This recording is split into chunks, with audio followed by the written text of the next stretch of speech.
So we will continue with modes of vibrations of air column.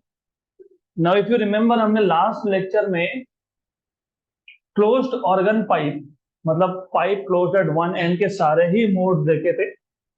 We will quickly revise and then we will start over with open organ pipe मतलब air column which is open at both the ends. So if you remember, it is just for a quick revision. I just want to see if you remember. तो हमारे पास जो closed organ pipe था, उसके fundamental mode of vibration में, in the first mode of vibration, you have only half a loop. Or boundary condition demands that antinode be formed at open end and node be formed at closed end. But in reality, open end पे antinode बनता नहीं है, थोड़ा सा ऊपर बनता है. तो ये जो थोड़ा सा ऊपर बना ओपन एंड से उसको बोलते हो एंड करेक्शन और ये है लेंथ ऑफ ट्यूब या फिर लेंथ ऑफ पाइप. तो length of air column is the addition of these two. तो स्मॉल एल प्लस ई. तो फंडामेंटल मोड में as you can see there is one antinode and one node मतलब there is half loop. तो पहले ही mode of vibration में fundamental में या फर्स्ट मोड में you can call it as fundamental mode of vibration, you can call it as first mode of vibration. तो fundamental mode of vibration में you have basically half loop which is one antinode and one node. Then if you remember v equal to n lambda, n equal to v by lambda. लेकिन ये जो length है this length is distance between antinode and node. So this is lambda by 4. So you have lambda equal to 4L. So you have V by 4L as the fundamental frequency of closed organ pipe या a pipe which is closed at one end. फिर हमने देखा था second mode of vibration.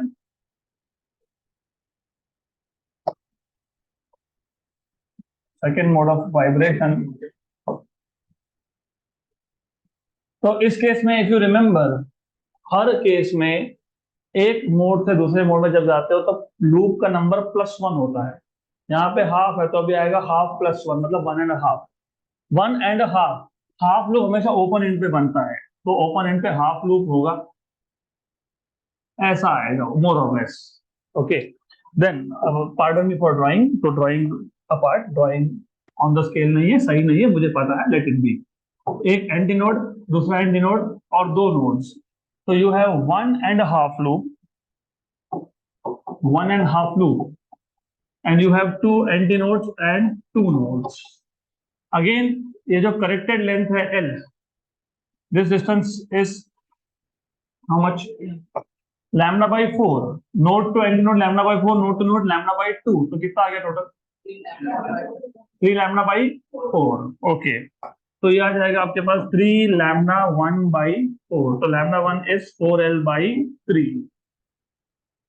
तो इसका अगर आपको frequency निकालना है तो V equal to N1 lambda 1. तो N1 equal to V by lambda 1. तो N1 equal to V by lambda 1. lambda 1 is 4L by 3.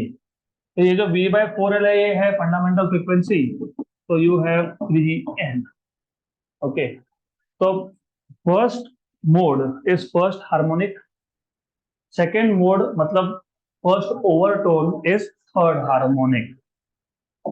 इसके बाद हमने देखा था अगला mode, next mode was second overtone. Second overtone में 2.5. तो एक हाफ लूप, दूसरा लूप, हाफ लूप ऊपर है तो you have basically half then 1 and then 1 ऐसा कुछ होगा. ओके तो 1 2 और 3 एंटीनोड और 3 नोड्स 1 2 and 3 हियर. तो you have 2.5 loop. You have 3 antinode and 3 nodes. अब देखो ऐसा है, यहां से यहां तक का डिस्टेंस तो तुमको पता ही है, लैम्डा बाई 2 इज लैम्डा और ये साथ में लैम्डा बाई 4. तो कितना आ गया? हाँ तो यहाँ पे लेंथ होता है 5 lambda 2 by 4. तो lambda 2 आ जाता है 4L by 5. तो V equal to N2 lambda 2. तो N2 equal to V by lambda 2.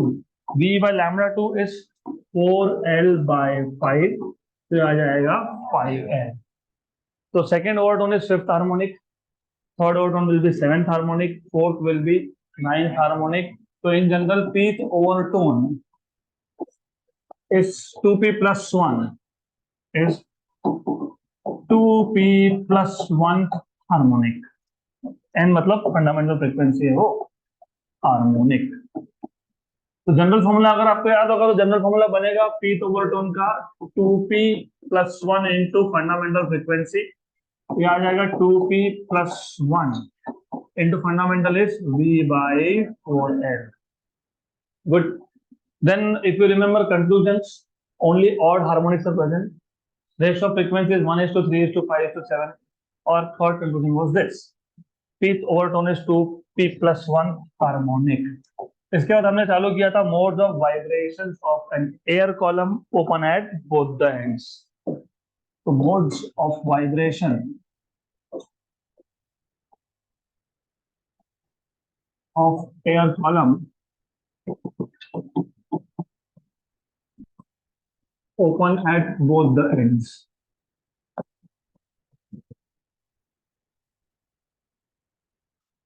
इसमें भी हमने फर्स्ट मोड ऑलरेडी डिस्कस किया था. As far as I can remember, first mode मतलब फंडामेंटल फ्रीक्वेंसी होता है बेसिकली. तो अगर आपको याद होगा तो मैंने आपको बताया था कि pipe open at both the ends और स्ट्रिंग का केस इक्विवेलेंट है. वहां पे भी एक लूप है, यहाँ पे भी एक लूप है. वहां पे एक फुल लूप है, यहाँ पे दो हाफ लूप है. वहां पे जहां जहां पे स्ट्रिंग को टाई किया था वहां पे नोड बना था. यहाँ पे जहां जहां पे पाइप ओपन होगा वहां पे एंटी नोड बनेगा. तो पहले मोड ऑफ वाइब्रेशन में you have two half loops.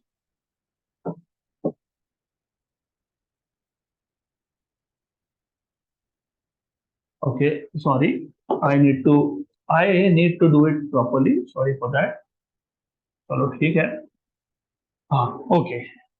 तो ये आ जाएगा यहाँ पे E, यहाँ पे आ जाएगा E, और ये है length small l of the tube या फिर पाइप. तो करेक्टेड लेंथ जो है ना L, वो होता है L plus 2E. और आज हमको इस टॉपिक के इमीडिएटली बाद E हमको फाइंड करना है practically. How to practically find out E वो देखेंगे हम लोग आज. तो ये याद रखना, ओपन पाइप हो तो 2E होता है, क्लोज हो तो E होता है. देन ऑब्वियसली हमको यहाँ पे भी फंडामेंटल फ्रीक्वेंसी ही फाइंड करना था. तो we start off with V equal to n lambda, n equal to V by lambda. लेकिन यहाँ पे anti node to anti node lambda by 2. So, but in this case, length of the pipe is lambda by 2, so which means lambda equal to 2L. So, therefore, you have n equal to V upon 2L. ये आ गया fundamental frequency या फिर frequency of first mode. तो यहाँ पे 2 होता है, वहां पे 4 होता है. कई बार क्वेश्चन ऐसे आपको दिए होते हैं. Many times they will give you question, they will tell you that you have two pipes of the same length. Remember, same length. One pipe is open at both the ends while the other is closed at one end. लेकिन length same था. तो what is the relation between fundamental frequency of open pipe and closed pipe? तो अगर आपको याद होगा, closed pipe के case में V बाय 4L है और ओपन के केस में V बाय 2L है. तो मैं इसको लिख सकता हूँ ना, V bye 2L into 1 bye 2. और ये क्या है? N open. तो n ओपन बाय 2 मतलब fundamental frequency of close pipe is half of open pipe. लेकिन कंडीशन है, क्या कंडीशन है? Length should be same. Good. Then ये फर्स्ट मोड हमने लास्ट लेक्चर में यहां तक कवर किया था. Now we will see what is second mode of vibration, मतलब फर्स्ट ओवरटोन. तो सेकंड मोड बोलो, फर्स्ट ओवरटोन बोलो, बात एक ही है. You can call it as second mode और you can call it as first overtone. तो सेकेंड मोड एंड अगर तुमको याद रखना ना इसको बहुत इजीली, तो बहुत इजी है याद रखना. It's not difficult at all. जहां जहां ओपन एंड होता है वहां वहां पे हाफ लूप होता ही है. तुम देखो यहाँ पे 2 हाफ लूप थे, तो यहाँ पे भी ओपन एंड पे हाफ होंगे. मतलब 2 हाफ तो आने वाले हैं, सिर्फ बीच में एक फुल आएगा. Right? This is how you remember. You have 2 half loop and 1 full loop. और वैसे भी एक मोड से दूसरे मोड में जब जाते हो तो नंबर ऑफ लूप एक से बढ़ता है। क्लोज के केस में तुमने बताया था हाफ, फिर 1.5, फिर 2.5। यहाँ पे तुम बता रहे हो 2 हाफ, तो आगे जाके 2 हाफ एंड 1 फुल, तो 2 half and 1 full.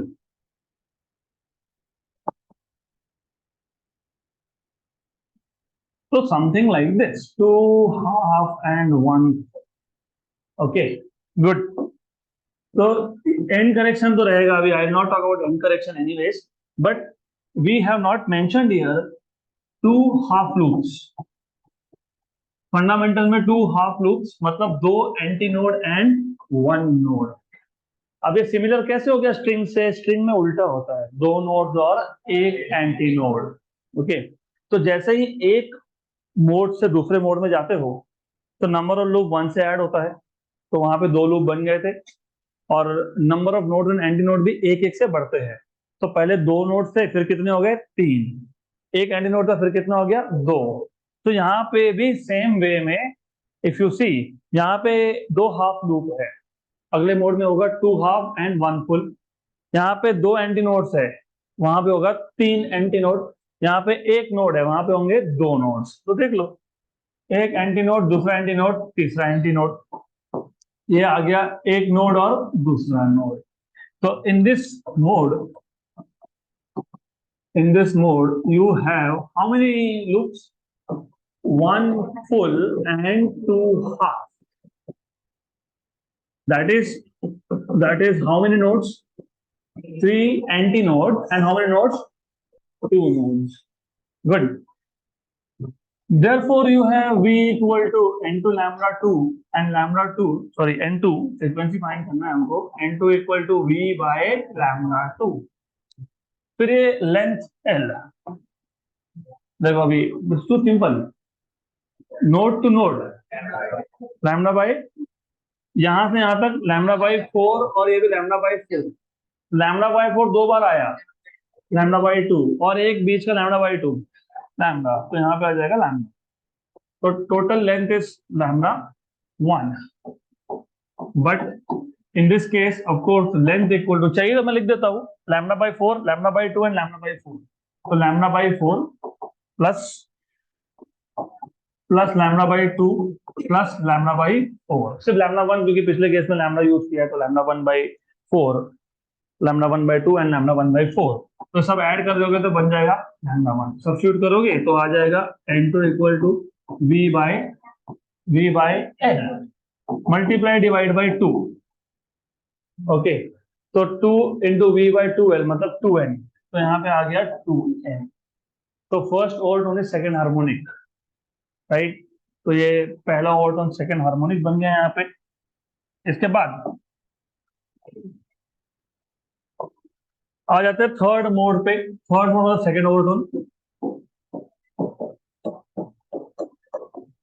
Third mode but second overtone.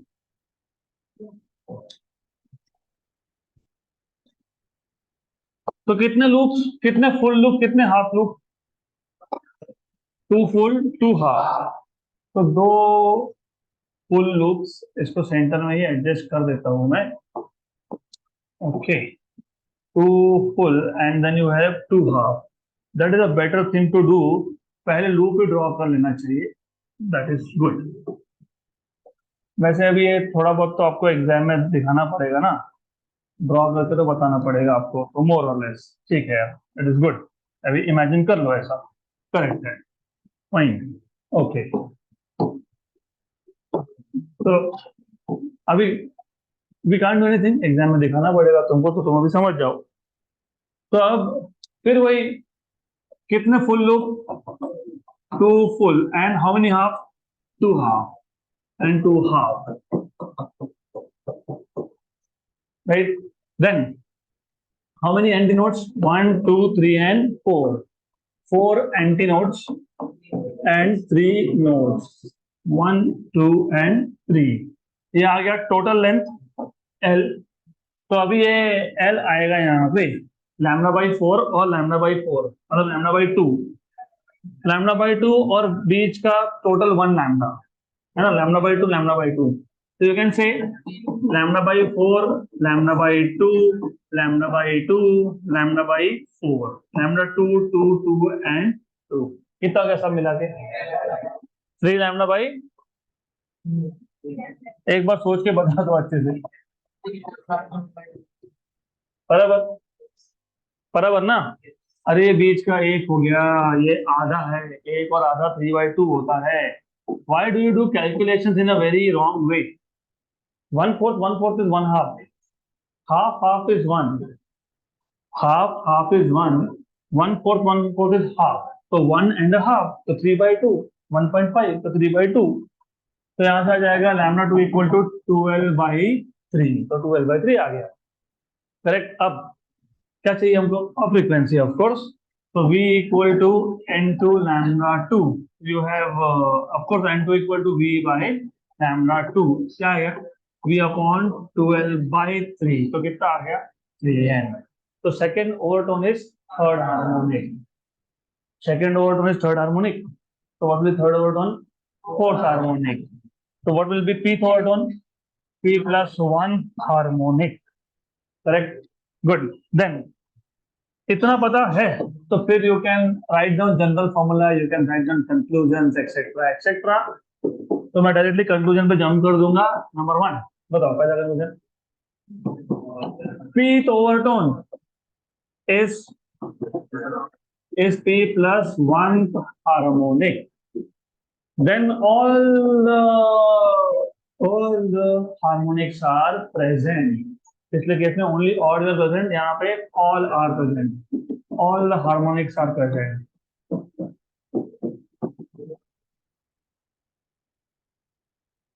Then फिर ठीक है, इतना बोल दिया तो तुमको पता है n 2 n 3 n 4 n सब कुछ है, तो रेशियो ऑफ फ्रीक्वेंसी मिल जाएगा 1:2:3:4:5। तो मैं लिख नहीं रहा 1:2:3:4:5 is the ratio of the frequency in this case, but you should know np, मतलब frequency of p overtone is p plus 1 into n, where n is how much? v by 2 है।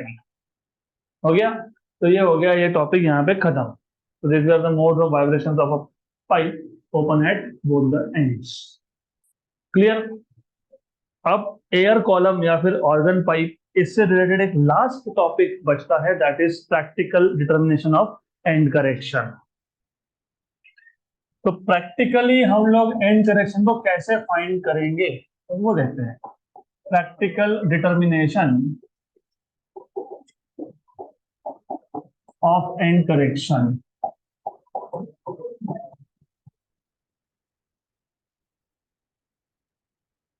तो हम दोनों केसेस देखेंगे। We will see what is the end correction for a pipe open at both the ends and what is the end correction for a pipe closed at one end। दोनों one by one, दोनों one by one, लेकिन याद रखना यहाँ पे आप दो pipe ले रहे हो ऑफ द सेम डायामीटर।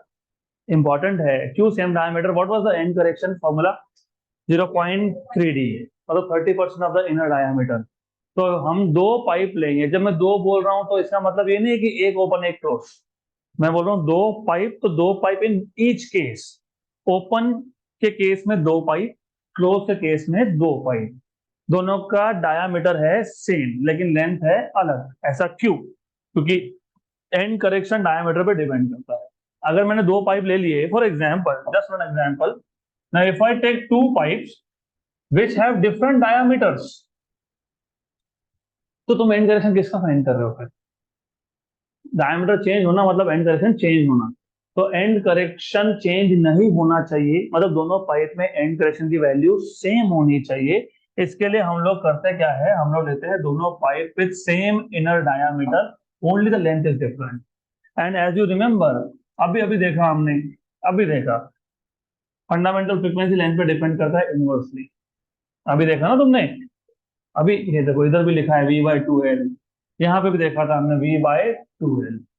मतलब अगर मैं दो पाइप ले रहा हूं, even though if they have same inner diameter but they have different length, मतलब दोनों का फंडामेंटल फ्रीक्वेंसी क्या है? क्या है? अरे कैसे सेम हो गया? लेंथ अलग है तो फिर फ्रीक्वेंसी कैसे सेम होगा?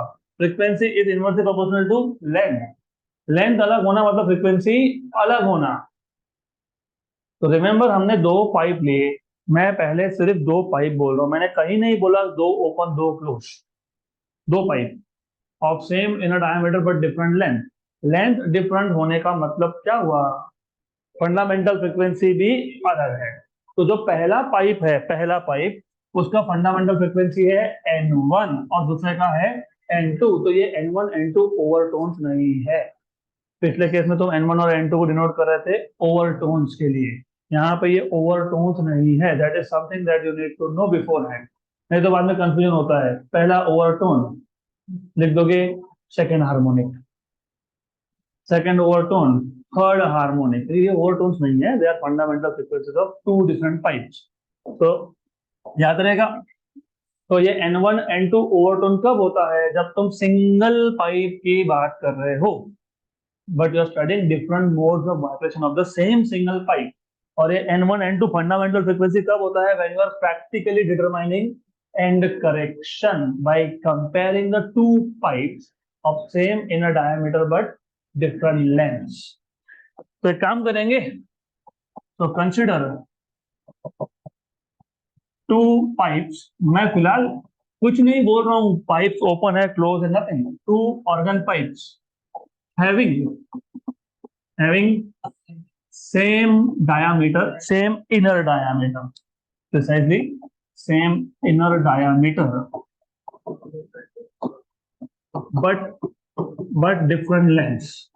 And when I say different length, I mean different pipe length, not air column. When I say different length, so different tube length, different pipe length, different lengths. Okay, तो एक काम करते हैं, let L1 and L2 be the lengths of two pipe, lengths of the two pipes, and ये जो N1 and N2 है वो क्या है, fundamental frequency. And N1 and N2 be the fundamental frequencies, fundamental frequencies. Let E be the end correction. और मैं and correction को E1 E2 नहीं लिख रहा हूं, क्योंकि दोनों का इनर डायमीटर सेम है। अगर डायमीटर चेंज कर दिया तो E1 एंड E2 लिखना पड़ेगा। So we'll start with any one of the two pipes, whichever you want. उसका क्लोज से स्टार्ट करें, ओपन से स्टार्ट करें? अब चलो क्लोज से स्टार्ट करते हैं। तो केस वन, क्लोज पाइप्स। मैंने से close pipe I mean close eight one and. Okay, तो अब इस केस में हमारे पास दो क्लोज पाइप है।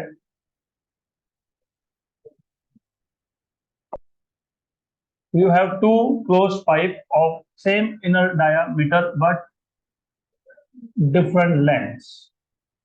Okay, so length of the first pipe is small m1 and of the second is small l2।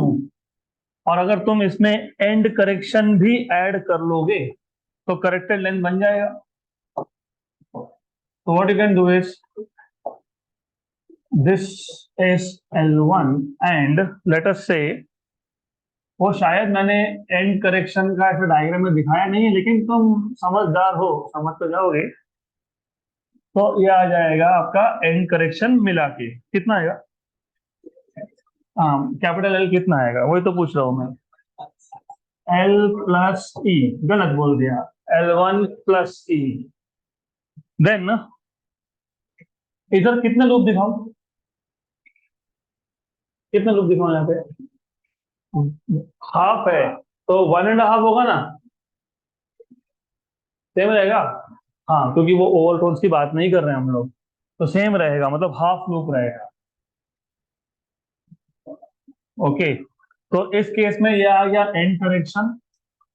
ये है लेंथ L2, करेक्टेड लेंथ होगा, करेक्टेड लेंथ होगा L2, इधर L1, L2 प्लस ई। इसका फंडामेंटल फ्रीक्वेंसी है N1, इसका है N2। गुड। अब what we can do is, हमको क्या फाइंड करना था, एंड करेक्शन ई।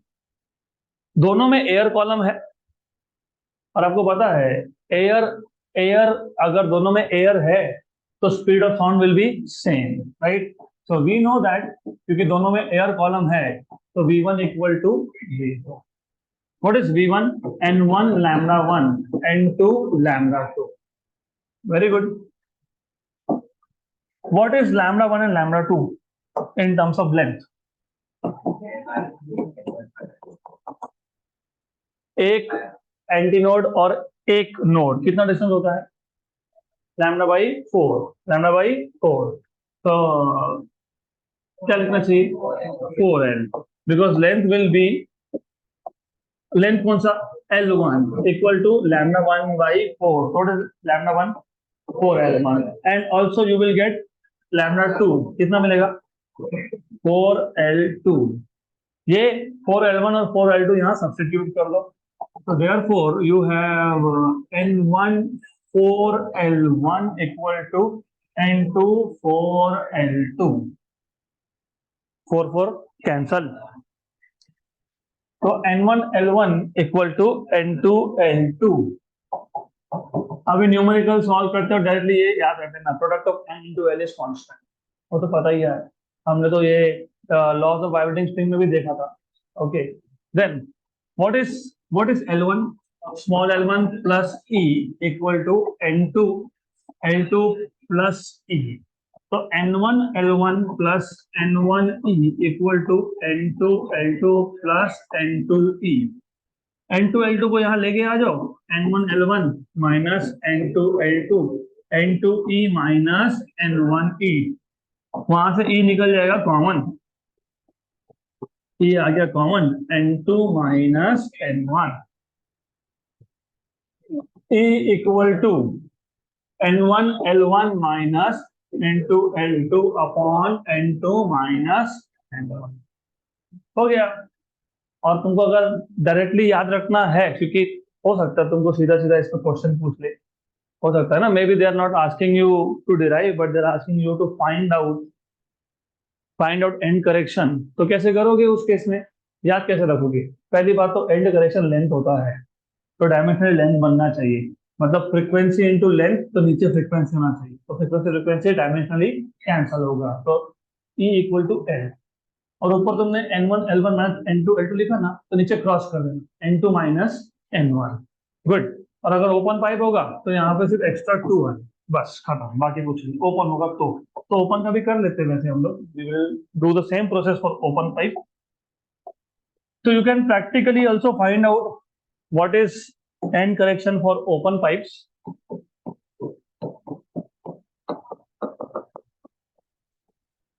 तो ओपन पाइप में सिर्फ इतना ही है. वापस दो पाइप लेंगे सेम इनर डायामीटर के. तो will take 2 pipes of the same inner diameter. I'll open it, कर दूंगा इसको open, but different lengths. So you have something like this. बड़बड़ 1, बिल्कुल बड़बड़ नहीं.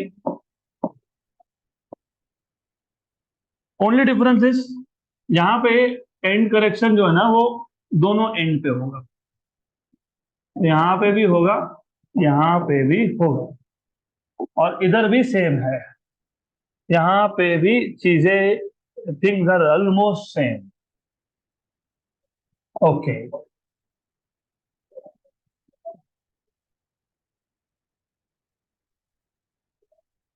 बड़बड़ बिल्कुल 1. Sometimes I feel that I am alien or you are alien. One of the following is true. You decide. तो ये आ गया E और ये आ गया E. ये कितना है? ये कितना है? हाँ, अरे L2 है ना. हाँ, जैसे ये L1 था क्या? ये L1 small L1. So what is corrected length? L1 plus 2E. This is basically L2. So corrected length is L2 plus 2E. इसका फंडामेंटल फ्रीक्वेंसी N1, इसका फंडामेंटल फ्रीक्वेंसी N2. और फिर वही बात, दोनों में एयर है तो V1 इक्वल टू V2, मतलब N1 lambda 1 equal to N2 lambda 2. सिर्फ यहाँ पे जैसे पिछले केस में लैम्डा वन क्या था, 4L1, यहाँ पे आएगा 2L1, क्योंकि ओपन पाइप के केस में you have length equal to what, length क्या होता है, length anti node to anti node, मतलब लैम्डा बाई 2। तो इस केस में ना आपको मिलेगा लैम्डा वन बाई टू, और ये मिलेगा आपको लैम्डा टू बाई टू। तो यहाँ से मिल जाएगा lambda one equal to 2L1, और यहाँ से मिल जाएगा lambda two equal to 2L2। Therefore ये जो तुमने लिखा N1 lambda one will be N1 2L1 equal to N2 2L2, two cancel, तो N1 L1 equal to N2 L2, N1 L1 plus 2E, N2 L2 plus 2E। अब question तो ये भी आना चाहिए कि प्रैक्टिकली डिटरमाइन करने के लिए सब क्यों करना पड़ रहा है, क्योंकि तुम length of the tube measure कर सकते हो। तुम अगर देखोगे तो हमने लाया लेंथ ऑफ द ट्यूब के टर्म्स में, वो फिजिकल ऑब्जेक्ट है, उसका लेंथ तुम मेजर कर सकते हो, एयर कॉलम का लेंथ तुम मेजर नहीं कर सकते हो। और फंडामेंटल फ्रीक्वेंसी तुमको पता होता है, क्योंकि तुम जो ट्यूनिंग फोर्क यूज करते हो एयर को प्रोपोगेट, साउंड को प्रोपोगेट करने के लिए, उसमें लिखा होता है how how do generate sound waves, tuning fork, तो उसमें लिखा होता है कि फ्रीक्वेंसी क्या है। तो तुमको N1 N2 तो पता होता ही है, L1 L2 तुम मेजर कर सकते हो। That is why we are trying to bring in correction in all the parameters that we already know और दैट वी कैन नो। तो जो हम मेजर कर सकते हैं उस टर्म पे लाओ, तो हो गया N1 L1 plus 2N1E equal to N2 L2 plus 2N2E। Therefore N1 L1 minus N2 L2, 2N2E minus 2N1E, N1 L1 minus N2 L2 equal to 2E common, N2 minus N1, therefore E equal to N1 L1 minus N2 L2 2 into N2 minus N1। ये हो गया practically E find. तो practically मतलब basically तुमको सिर्फ length of the tube measure करना है, value substitute करनी है, done. So this is end correction for a pipe open at both the ends. Clear? Any doubts here? No? So let us finally move to the last theory topic of this chapter, that is formation of beads.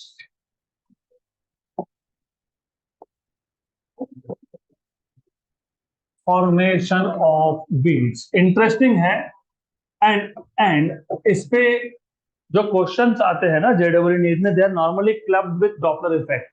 तो इसके लिए हम लोग जेडब्ल्यू NEET CET के preparation में Doppler effect भी include करते हैं 12th में। तो अगर आपको याद होगा 11 में साउंड चैप्टर में डॉपलर इफेक्ट नाम का एक टॉपिक था, and I have told you that time कि डॉपलर इफेक्ट के जो क्वेश्चंस है वो हम लोग 12th में करते हैं, क्योंकि बीट फॉर्मेशन में डॉपलर इफेक्ट से रिलेटेड क्वेश्चन आ ही जाते हैं। तो we will see that also while solving CET JEE NEET questions. तो फिलहाल तो हम लोग बीट्स की बात कर लेते हैं। सबसे पहले सुपर पोजिशन ऑफ वेव्स, मैंने आपको बताया था कि 3 से 4 एप्लीकेशन आपको देखने हैं। सबसे पहला था स्टेशनरी वेव, उसमें सेम वेव जाता है वही रिफ्लेक्ट होके वापस आता है, मतलब दोनों वेव के इक्वेशन में सिर्फ माइनस और प्लस साइन का फर्क है। Amplitude is same, frequency is same. जो वेव जा रहा था वो था a sin 2 pi N T minus X by lambda, जो रिफ्लेक्ट होके आ रहा था वो था a sin 2 pi N T plus X by lambda. दोनों का हो गया इंटरफेरेंस, मतलब superposition. Because of superposition you get a wave, resultant wave in the form of loop. Loop दिखता है, लूप। वही तो इतना स्टडी किया अभी, सब लूप फॉर्मेशन तो चल रहा था हमारा। तो वो जो लूप होते हैं ना, लूप, उसमें कुछ पॉइंट्स होते हैं नोड्स, कुछ होते हैं anti nodes. Nodes are the points of no displacement, anti nodes are the points of maximum displacement. Resultant wave का इक्वेशन बनता है, if you remember, R sine of 2 pi N T, ऐसे होता है ना, R sine of 2 pi N T. तो वो जो वेव बना स्टेशनरी वेव, उसका फ्रीक्वेंसी और जो दो सुपर इम्पोजिंग, मतलब जो दो वेव का इंटरफेरेंस हो रहा था, उसका फ्रीक्वेंसी क्या है, सेम है। और जो आर था, मतलब एम्पलीट्यूड का रिजल्टेंट, वो था 2a cos of 2 pi x by lambda. फिर हमने देखा कि एंटी नोड कौन से कंडीशन में बनेगा, कहाँ कहाँ बनेगा, फिर हमने देखा नोड कौन से कंडीशन में बनेगा और कहाँ कहाँ बनेगा। अब उसमें और इसमें कंफ्यूजन बहुत लोगों को रहता है, क्योंकि आई हैव सीन पूछा होता है बीट्स लिख के आते हैं स्टेशनरी में, कुछ होता है स्टेशनरी वेव लिख के आते हैं बीट, क्योंकि सोचने का तरीका गलत है। तो स्टेशनरी वेव जब आया क्वेश्चन, तो एक ही वेव है, वही रिफ्लेक्ट होके वापस आया। अगर वेव एक ही है तो एम्पलीट्यूड और फ्रीक्वेंसी उसका सेम रहने वाला है। यहाँ पे दो अलग अलग वेव्स है, एम्पलीट्यूड सेम है लेकिन फ्रीक्वेंसी उसका सेम नहीं है, स्लाइटली डिफरेंट फ्रीक्वेंसी है, स्लाइटली। अब ये स्लाइटली क्यों? क्योंकि अभी पहले तो पूरा समझ लो स्लाइटली मतलब क्या। हमको ये समझने के लिए वापस जाना पड़ेगा। We have to see constructive and destructive interference once again to understand what is actually happening in this case. So if you remember, or well, by the way, ये जो beat formation है, it is only for sound waves. जैसे interference हम लोग सीखेंगे interference only for light, और interference दोनों का होता है। तो ये भी इंटरफेरेंस का ही केस है। सिर्फ ये बीट वर्ड यूज करते हो ओनली फॉर साउंड, है ना? म्यूजिक में सुना होगा ना बीट, सुना है? इसका तो शायद आई थिंक कोई कंपनी भी है विच मेक्स ईयरफोन्स और समथिंग लाइक। ओके, नहीं बॉस तो है ही, वो तो boss is a very popular, लेकिन बीट भी है कुछ, बोट भी है, बीट भी है, सब कुछ है। चलो जाने दो अभी, हमारा मतलब नहीं उससे। हमारा मतलब है यहाँ पे क्या हो रहा है बीट फॉर्मेशन में, उससे मतलब है हमारा। तो जब हमने कंस्ट्रक्टिव और डिस्ट्रक्टिव इंटरफेरेंस की बात की थी, तो अगर आपको याद होगा, हमने बोला था कि अगर दो वेव्स का, by the way these two waves should travel in the same medium and they should reach at a point simultaneously, and if crest and crest of two waves coincide, then the two waves are said to be in constructive interference, and when constructive interference happens, तो resultant जो wave बनता है ना, resultant wave, उसका amplitude बड़ा होता है compare to both. ये होता है constructive interference, crest crest overlap. फिर हमने देखा था destructive interference, crest of one overlap with trough of another. इस केस में होता है डिस्ट्रक्टिव, मतलब एम्पलीट्यूड बन जाता है छोटा, या हो सकता है जीरो भी हो जाए अगर दोनों वेव्स का एम्पलीट्यूड सेम हो तो। बट अगर आपने नोटिस किया होगा, तो हम लोग जब कंस्ट्रक्टिव या डिस्ट्रक्टिव इंटरफेरेंस की बात कर रहे थे, तो हम दो ही कंडीशंस ले रहे थे, क्रेस्ट क्रेस्ट का ओवरलैप होना या फिर क्रेस्ट और ट्रफ का ओवरलैप होना। मतलब फेज डिफरेंस या तो 2n पाई था, 0 phase difference, 2 pi phase difference, 4 pi phase difference, 6 pi phase difference, 8 pi phase difference. ये होता है कंस्ट्रक्टिव इंटरफेरेंस का फेज डिफरेंस। और मैंने सबको फॉर्मूला भी लिख के दिया था, path difference n lambda, 0 lambda, 2 lambda, 3 lambda, 4 lambda, 5 lambda, that is for constructive, या फिर फेज डिफरेंस 2n पाई। अभी ये चीजें भूलोगे तो फिर कुछ नहीं समझ में आएगा। वो इनफैक्ट हमको फेज डिफरेंस और पार्ट डिफरेंस के टर्म से बात करना होता है अगले चैप्टर में, लेकिन समझने के लिए हम लोग पहले से बता देते हैं कि क्या है, ऐसा ऐसा कंडीशन है। डिस्ट्रक्टिव के लिए अगर आपको याद होगा, 2n+1 पाई, मतलब पाई, 3 पाई, 5 पाई, 7 पाई, इन शॉर्ट और मल्टीपल ऑफ पाई, मतलब एक का क्रेस्ट दूसरे के ट्रफ के साथ ओवरलैप हो रहा है। या फिर in terms of path difference बात करोगे तो lambda by 2, 3 lambda by 2, 5 lambda by 2, 7 lambda by 2, मतलब 2n+1 lambda by 2। Clear? Okay. लेकिन हमने कब ऐसा बात किया कि ऐसा भी तो हो सकता है? पता नहीं पाई बाई 2 है कि नहीं, आई डोंट नो, पर ऐसा हो सकता है कि ना क्रेस्ट क्रेस्ट ओवरलैप हो रहा है, ना क्रेस्ट और ट्रफ ओवरलैप हो रहा है, राइट? और एक चीज थी, जब आप इंटरफेरेंस की बात कर रहे थे ना, तो आप बोल रहे थे कि एम्पलीट्यूड सेम हो भी सकता है, नहीं भी हो सकता है, लेकिन फ्रीक्वेंसी और वेवलेंथ सेम है। तो फ्रीक्वेंसी और वेवलेंथ एग्जैक्टली सेम था, लेकिन बीट फॉर्मेशन में ऐसा नहीं होता है, ये आपको समझना पड़ेगा। बीट फॉर्मेशन में हम लोग एम्पलीट्यूड सेम रखते हैं। क्या सेम रखते हैं? एम्पलीट्यूड, लेकिन फ्रीक्वेंसी हम रखते हैं slightly difference, slightly different frequency. मैं पहले वो सेम फ्रीक्वेंसी ड्रॉ कर रहा हूँ क्योंकि मैं एक के ऊपर दूसरा वेव ओवरलैप कर रहा हूँ, मतलब मैं सेम फ्रीक्वेंसी दिखा रहा हूँ। वेवलेंथ सेम है, फ्रीक्वेंसी सेम होता ही है, क्योंकि v equal to n lambda होता है, तो you should know n and lambda are inversely related to each other frequency same तो वेवलेंथ भी सेम, पर मैंने क्या बोला, स्लाइटली डिफरेंट, तो स्लाइटली डिफरेंट कर दिया। एम्पलीट्यूड सेम है, यस। फ्रीक्वेंसी सेम है, नो। वेवलेंथ सेम है, नो। क्योंकि देखो आप, यहां से यहां तक ये वेवलेंथ अलग है, मतलब फ्रीक्वेंसी अलग है। अभी याद ही रखना, ये वेवलेंथ अलग होना मतलब फ्रीक्वेंसी अलग होना, वेवलेंथ बड़ा होना तो फ्रीक्वेंसी छोटा होना। तो दोनों का वेवलेंथ सेम है क्या? नहीं। फ्रीक्वेंसी सेम है क्या? नहीं। लेकिन ज्यादा डिफरेंस है क्या? नहीं, slightly different. What is the meaning of slight different? For example, small of course, अगर एक वेव का फ्रीक्वेंसी मान लो 100 हर्ट्ज है, तो दूसरे का 102, 103 होगा, 101 होगा। इट कैनॉट बी 100 एंड 200, क्योंकि फिर beat, you will not be able to hear beat. अब बीट क्या है बताता हूँ, लेकिन पहले ये समझ।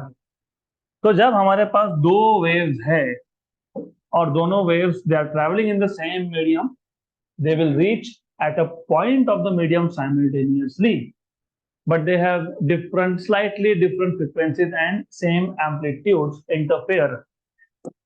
तो जो इंटेंसिटी ऑफ साउंड, क्योंकि ये साउंड के लिए ही होता है, तो ये जो दो वेव्स है क्या है? Sound waves. तो intensity of the sound at that point, किस पॉइंट पे? जिस पॉइंट पे इंटरफेरेंस हो रहा है, जिस पॉइंट पे ये दो वेव्स एक साथ आ गए, उस पॉइंट की बात चल रही है। तो उस पॉइंट पे intensity of sound varies alternatively and distinctly. अभी बताता हूँ मतलब क्या है अल्टरनेटिवली। जैसे तुमको याद होगा, नोड एंटी नोड क्या होता है? Alternative, right? जैसे तुमको याद होगा, क्रेस्ट ऑफ क्या होता है? अल्टरनेटिव। वैसे ही यहाँ पे भी सेम टाइप ऑफ कॉन्सेप्ट है, सिर्फ यहाँ पे तुम सुनते हो, देखते नहीं। तो उस पॉइंट पे जहां पे दोनों वेव्स एक साथ आ गए, उस पॉइंट पे alternatively intensity of sound maximum होगा, फिर मिनिमम होगा, फिर मैक्सिमम होगा, फिर मिनिमम होगा, फिर मैक्सिमम होगा, फिर मिनिमम होगा। जब साउंड का इंटेंसिटी मैक्सिमम हो जाए तो तुमको लाउड सुनाई देगा, और जब मिनिमम हो जाए तो तुमको लो या फिर नो सुनाई देगा। मतलब तुमको साउंड सुनाई ही नहीं देगा, या तो फिर वेरी लो सुनाई देगा फ्रिक्वेंसी। जब लाउड साउंड सुनाई देता है उसको बोलते हो वैक्स, और जब नहीं सुनाई देता उसको बोलते हो वेन। तो मैक्सिमम साउंड इंटेंसिटी को क्या बोलोगे? Waxing of sound. और मिनिमम को क्या बोलोगे? Waning of sound. So this alternate waxing and waning of sound due to interference of two sound waves of slightly different frequencies and equal amplitude is known as formation of peaks. अब इसको अगर मुझे graphically दिखाना हो तो होता क्या है? Again again you have to compare with normal interference pattern. तो नॉर्मल इंटरफेरेंस में क्या होता है? नॉर्मल इंटरफेरेंस में रिजल्टेंट जो वेव होता है ना, उसमें अगर तुम देखोगे तो जहां जहां कंस्ट्रक्टिव हुआ वहां पे मैक्सिमम एम्पलीट्यूड है, बराबर, राइट? तो यहाँ पे एकदम वेल डिफाइंड है कि मैक्सिमम एम्पलीट्यूड है, फिर वापस से आगे जाओगे तो मैक्सिमम एम्पलीट्यूड है, मतलब एम्पलीट्यूड सेम है। यहाँ पे ऐसा नहीं होता। यहाँ पे जो रिजल्टेंट वेव बनता है ना, उसमें एम्पलीट्यूड बढ़ता है, बढ़ता है, बढ़ते जाता है, फिर वापस छोटा होने लग जाता है। तो ऐसा चलता रहता है, राइट? करेक्ट। क्योंकि क्योंकि एग्जैक्ट ओवरलैप नहीं है। कंस्ट्रक्टिव डिस्ट्रक्टिव इंटरफेरेंस में एग्जैक्ट एक का क्रेस्ट दूसरे के क्रेस्ट के साथ ओवरलैप था, एक का ट्रफ दूसरे के ट्रफ के साथ ओवरलैप था। लेकिन यहाँ पे तुमको दिख रहा है क्या? देखो, इसका क्रेस्ट, इसका ट्रफ, सॉरी, और इसका ट्रफ है क्या एग्जैक्ट ओवरलैप? नहीं। क्रेस्ट और क्रेस्ट है क्या ओवरलैप एग्जैक्ट? नहीं। तो ऐसे केसेस में शार्प इंटरफेरेंस होता नहीं है। तो क्या होता है? एम्पलीट्यूड बढ़ते जाएगा, बढ़ते जाएगा, बढ़ते जाएगा, मैक्सिमम हो जाएगा, फिर कम होगा, कम होगा, फिर जीरो हो जाएगा। Correct, right? तो तुम इसको ऐसा भी इमेजिन कर सकते हो, तुम इसको एक एनवेलप मान सकते हो। You know what is envelope? पता है? एनवेलप नहीं पता? अरे, दिवाली या फेस्टिवल में पॉकेट मनी नहीं मिलती क्या तुमको, एनवेलप में ऐसा डाल के? हाँ। तो एनीवेज, हाँ चलो ठीक है, समझ गया, मिलती है। गुड। तो जैसे तो एनवेलप में पैसे डालते हो ना, वैसे मैंने इमेजिन कर लिया कि ये जो वेव पैटर्न बना, इसको एक एनवेलप दे दिया। ये जो एनवेलप है इसको बोलते हो बीट, इन शॉर्ट। और जहां पे तुमको मैक्सिमम दिख रहा है ना, वो होता है वैक्स, और जहां मिनिमम है वो होता है वेन। मतलब यहाँ पे तुमको लाउड साउंड सुनाई देगा, और यहाँ पे तुमको नो साउंड सुनाई देगा। तो ये alternate waxing and वेनिंग of sound due to interference of two sound waves of slightly different frequencies and equal amplitudes. Is known as formation of beats. तो पहले तो यहां तक तुमको समझना पड़ेगा, फिर मैं थोड़ा बहुत अभी लिखूंगा, फिर हम लोग मैथमेटिकल स्टेटमेंट पे आएंगे, लेकिन basic should be clear. If I ask you what is the meaning of formation of beat, what is formation of beat?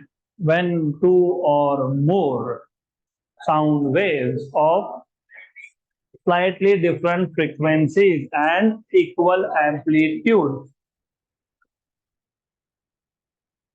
आगे आगे क्या क्या हो रहा है, उनका इंटरफेरेंस हो रहा है, राइट? तो interfere, then then the intensity of sound at that point varies alternatively and distinctly between maximum and minimum, correct? Then तो आगे लिखा होगा when the sound is loud it is said to be wax, and when the sound is faint it is said to be wane. Clear? बराबर। फिर आगे definition लिखा है the alternating the alternate waxing and waning of sound due to after definite intervals of time due to superposition of two sound wave बोलना चाहिए था, ठीक है, two sound waves of nearly equal मतलब slightly different frequencies and equal amplitude is called as function of beats, ठीक है, okay. तो जो बेसिक चीज रिक्वायर्ड है वो देख लेंगे हम लोग। तो व्हेन टू और मोर, इंटरफेरेंस में याद रखना तो हमेशा टू और मोर बोलते हो, लेकिन तो मैथमेटिकली दो ही वेव लेते हो, क्योंकि दो से ज्यादा वेव लोगे तो mathematics will become much more complicated. तो व्हेन टू और मोर sound waves of of slightly different, मैं नियरली इक्वल लिखता ही नहीं हूं मैं, क्योंकि नियरली इक्वल लिखा ना फिर वो नियरली इक्वल एम्पलीट्यूड बोल के और इक्वल फ्रीक्वेंसी बोल देते हैं। नियरली इक्वल फ्रीक्वेंसीज है, एम्पलीट्यूड इक्वल है, इसके लिए मैं लिखता हूँ स्लाइटली डिफरेंट। मुझे पता है नोट्स में मैंने नियरली इक्वल लिखा है, लेकिन ठीक है, of slightly different frequencies, nearly equal मतलब slightly different frequencies and equal amplitudes. क्या हो रहा है इनका? हाँ, तो क्या क्या बोलोगे? वन टू और मोर sound wave of slightly different frequency equal amplitudes interfere. Interfere कहाँ पे? at a point at a point of medium, of course, then then the intensity of sound at that point उस particular point पे। अच्छा, okay, ठीक है, okay, at that point varies alternatively and distinctly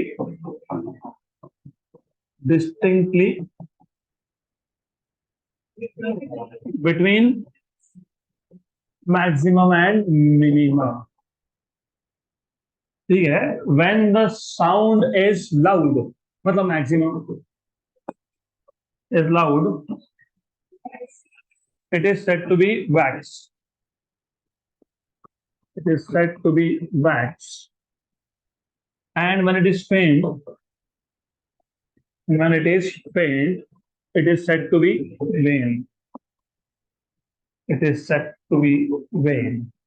तो ठीक है, अब डायरेक्टली डिफाइन कर सकते हो the alternate waxing and waning of sound waves due to interference of two waves of slightly different frequencies and nearly and equal amplitudes.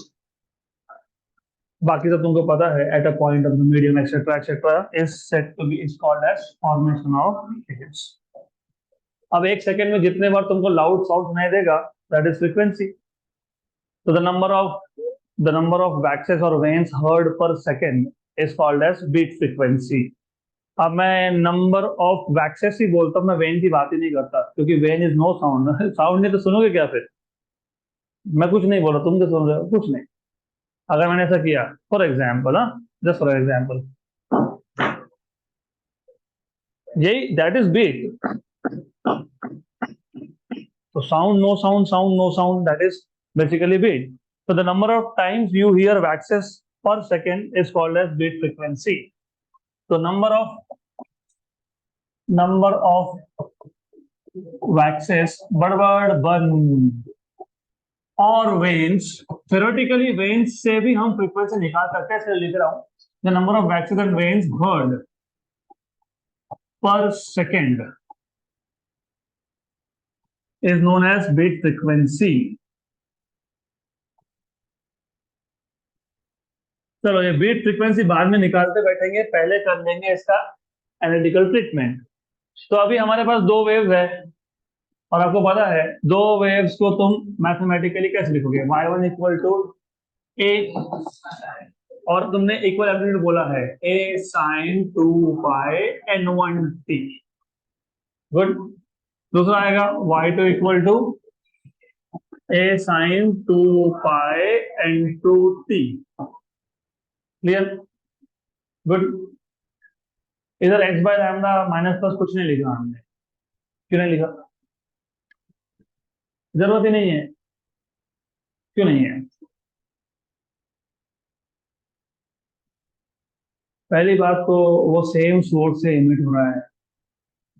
हाँ, अब same source से इमिट हो रहा है, सेम डायरेक्शन में ही जा रहा है, और सेम सोर्स से इमिट हो रहा है तो पार्ट डिफरेंस तो होगा ही नहीं ना. एक्स क्या होता है नॉर्मली? पार्ट डिफरेंस होता है.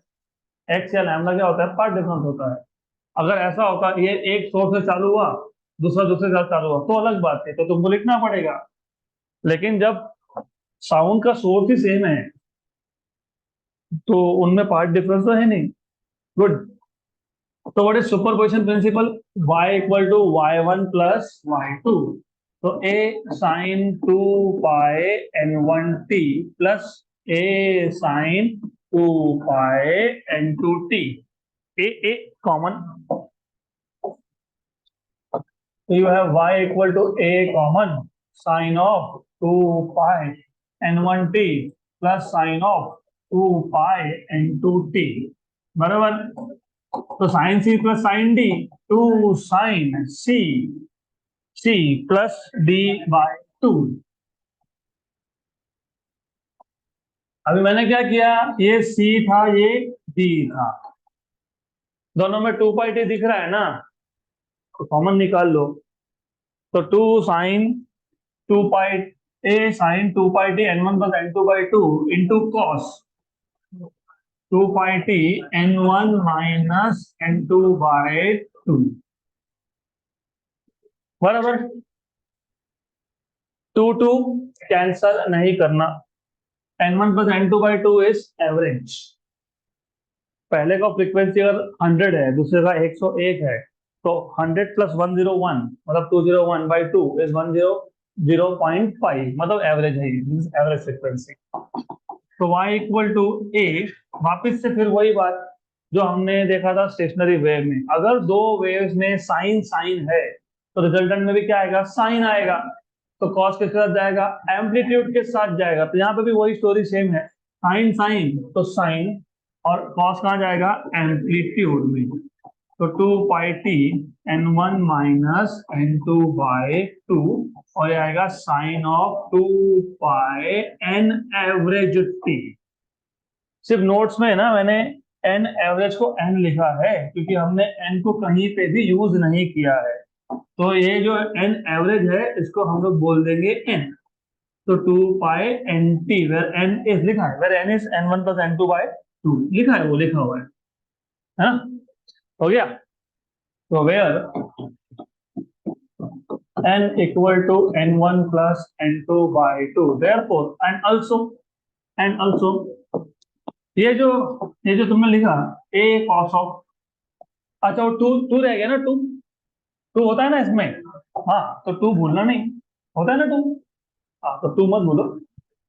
And 2a cos of 2 pi T n1 minus n2 by 2, ये आ जाएगा resultant amplitude r. Therefore y equal to r sine of 2 pi nt. फिर अगर आपको याद होगा, हमने स्टेशनरी वेव के प्रॉपर्टीज लिखे थे, हमको यहाँ पे वो करना नहीं है, लेकिन सिर्फ पता होना चाहिए। एक प्रॉपर्टी था जिसमें हमने बोला था the frequency of the stationary wave is same as that of the frequencies of the two interfering waves या superposing waves। एक ही बात है।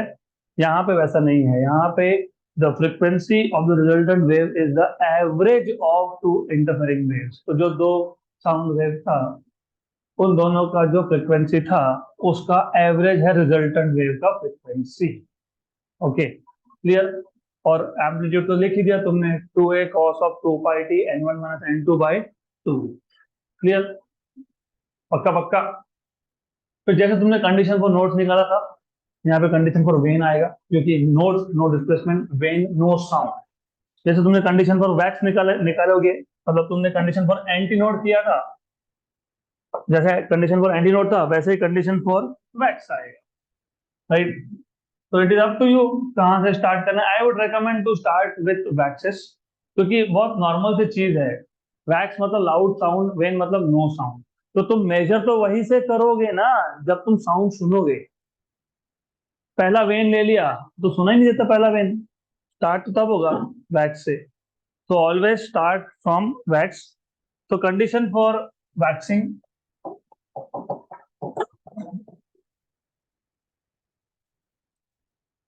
अब वही सेम स्टोरी। वैक्स मतलब लाउड साउंड, लाउड साउंड मतलब intensity maximum. Intensity is proportional to amplitude square, हमको तो पता ही है। तो इंटेंसिटी मैक्सिमम होगा तो एम्पलीट्यूड भी क्या होना चाहिए उसके लिए, मैक्सिमम, क्योंकि intensity is directly proportional to square of amplitude. तो for waxing, amplitude should be maximum since intensity is proportional to square of amplitude, but R will be maximum if,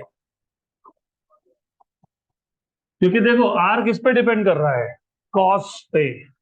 तो R मैक्सिमम कब होगा, जब cos की value maximum होगी, मतलब cos of 2 pi t n1 minus n2 by 2 is equal two plus और minus 1। तो cos की वैल्यू प्लस माइनस 1 कब होती है, हाँ, n नहीं यूज कर सकते ना, p पाई। ओके, तो it is cos of p पाई, पक्का। क्योंकि p की वैल्यू 0, फिर 1, फिर 2, मतलब इंटीजर वैल्यू है। If I put p equal to 0, cos of 0 is 1। If I put 1 तो cos of pi is minus 1। cos cos गया, तो 2 pi t n1 minus n2 by 2 equal to p pi. Cancel and cancel, बराबर। जैसे तुमने anti nodes कहाँ कहाँ बने वो लोकेट किया था ना, लिखा भी था तुमने। Hence anti nodes are formed at 0 lambda by 2 lambda 3 lambda by 2। वही एंटी नोड्स तुम देखते हो, तो तुमने लोकेशन फाइंड की थी। वैक्सेस तुम सुनते हो, तो कौन से टाइम पे सुनोगे, तुम यहाँ पे टाइम फाइंड करोगे। तो देयरफॉर यहाँ से मैं 2 2 भी कैंसिल कर देता हूँ। Therefore, t equal to p upon n1 minus n2. Therefore, waxes are heard at.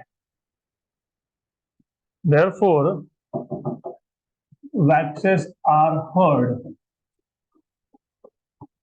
at t equal to, मैंने तो पहले बता दिया था, जहां से एंटीनोड स्टार्ट होता है वो x इक्वल टू 0 होता है, जहां से वैक्स स्टार्ट होता है वो t इक्वल टू 0 होता है। Put p value, first value of p is 0 0। उसके बाद 1 upon n1 minus n2, 2 upon n1 minus n2, 3 upon n1 minus n2 and so on, बराबर, क्लियर। और फिर आपने बोला कि दो सक्सेसिव वैक्सेस के बीच का जो टाइम इंटरवल होता है वो होता है टाइम पीरियड, क्योंकि तुमको फ्रीक्वेंसी चाहिए ना। What is frequency, 1 upon time period, ठीक है। What is frequency, number of beats heard per second, number of waxes heard per second. रोज गड़बड़ हो रही है, रोज, डेली। कल से जगह चेंज कर दो बैठने का। तो देयरफॉर टाइम पीरियड, जैसे देखो टाइम पीरियड का मतलब क्या होता है, आपको हर एक वेव के केस में, कोई भी वेव हो, सिंपल हार्मोनिक प्रोग्रेसिव वेव भी क्यों नहीं हो, क्रेस्ट टू क्रेस्ट आने में जो टाइम लगता है वो क्या होता है, time period. Node to node आने में टाइम पीरियड, तो वैक्स टू वैक्स आने में टाइम पीरियड। तो यहाँ पे दो सक्सेसिव वैक्सेस के बीच का जो टाइम होगा क्या होगा, टाइम पीरियड। तो time period is defined as a difference between two successive waxes. कोई भी दो सक्सेसिव लो माइनस कर दो, what is 1/n1 minus n2 minus 0, 2/n1 minus 1 upon n2, तो ये आ जाएगा आपके पास 1/n1 माइनस n2। किसी भी दो सक्सेसिव को लेना और माइनस कर देना, हो गया। देन उसके बाद therefore frequency is 1 upon time period, 1/1/n1 minus n2, मतलब n1 माइनस n2। वो तो हमने पहले ही बोल के रखा था, बीट फ्रीक्वेंसी। क्या होता है beat frequency? The number of beats heard, beat मतलब waxes, number of waxes heard per second. तो तुमको एक सेकेंड में कितने वैक्सेस सुनाई देंगे, difference in the frequencies of the two interfering waves. For example, अगर एक वेव का फ्रीक्वेंसी 100 है, दूसरे का 102 है, तो how many beats, 2 beats, difference in the frequency, none, right. एक का 102 है, दूसरे का 105 है, तो 3, so that is bit frequency. Good. Then one last thing, जैसे waxes वैसे veins, so veins are heard, condition for waxes वैसे condition for vein, ठीक है, condition for vein, condition for vein। तो क्या कंडीशन होगा, वैक्स मतलब मैक्सिमम इंटेंसिटी मतलब एम्पलीट्यूड इज मैक्सिमम, वेन मतलब मिनिमम इंटेंसिटी मतलब एम्पलीट्यूड इज मिनिमम। तो फॉर वेन इंटेंसिटी मिनिमम होने के लिए एम्पलीट्यूड मिनिमम होना चाहिए, उसके लिए कॉस की वैल्यू मिनिमम होनी चाहिए। This should be equal to 0। कब होता है 0, कब होता है, cos of 2p plus 1 π/2, cos of 2p plus 1 π/2, put p equal to 0, क्या मिलेगा, π/2, put p equal to 1, 3π/2, 5π/2, 7π/2, तो बराबर है। तो ये आ गया 2πt n1 minus n2 of course upon 2, 2p plus 1 π/2। तो यहाँ का π/2 और वहां का π/2 हो गया कैंसल, तो आपको मिल गया t equal to 2p plus 1 upon 2 into n1 minus n2। तो वेन्स कब कब बनेंगे, therefore veins are formed at, क्योंकि वेन्स को सुन नहीं सकते तो फॉर्म दैट ही बोल देते हैं, जब p की वैल्यू 0 डालोगे, और 0 डालो, 1/2 into n1 minus n2, put 1, 3/2 into n1 minus n2, 5/2 into, ये तो होना ही था, क्यों होना था,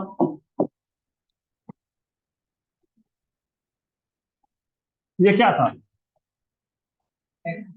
हाँ, these are the time instances when you hear waxes। जैसे दो एंटी नोड्स के बीच में एक नोड, वैसे दो वैक्सेस के बिल्कुल सेंटर में, इन दोनों का सेंटर क्या है ना, 1/2। अरे 0 और 1 का सेंटर 1/2 होता है, 1 और 2 का होता है 1.5, मतलब 3/2, 3/2। ओके, फिर क्या होगा, 2π/2। तो फिर हमको तो वही मिला ना, हमको क्या अलग मिला, वही तो मिला, राइट। तो between two successive waxes you have one when, between two successive when you have one wax, तो अल्टरनेट चलता रहेगा। जैसे वहां पे किसी भी दो सक्सेसिव वैक्सेस में time difference of time period, यहाँ पे भी सेम है।